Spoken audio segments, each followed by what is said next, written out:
on sait déjà en fait pas mal de choses. On sait par exemple qu'il va y avoir 3 départs de ce gouvernement, dont 2 personnes qui ont annoncé qu'elles n'allaient pas se représenter aux prochaines élections. Ça va donner l'occasion d'avoir de nouveaux venus au sein du cabinet. Pour le reste, ça va être un jeu de chaises musicales en mode transversal, puisque par exemple la ministre des Transports, Geneviève Guilbault, devient la ministre des Affaires municipales. Celui qui était à l'éducation, Bernard Drinville, s'en va à l'environnement.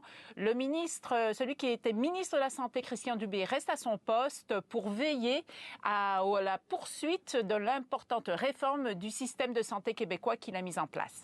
Et Catherine, pourquoi au juste François Legault procède-t-il à ce remaniement ?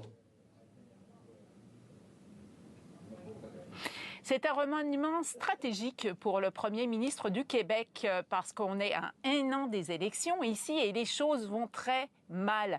Pour François Legault, pour son gouvernement et pour son parti, la coalition Avenir Québec est dans une dégringolade totale dans les sondages.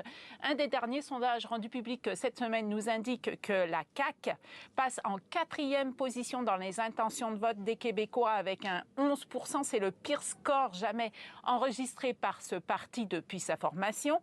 Et sur un plan personnel, François Legault est l'un des premiers ministres des provinces canadiennes les moins populaires, avec seulement 22% de soutien. Donc les choses vont très très mal. Et François Legault espère renverser la tendance, donner un nouveau souffle à son gouvernement, donc à 1 an des élections. Mais comme on le voit, eh bien, c'est toute une côte qu'il va falloir remonter.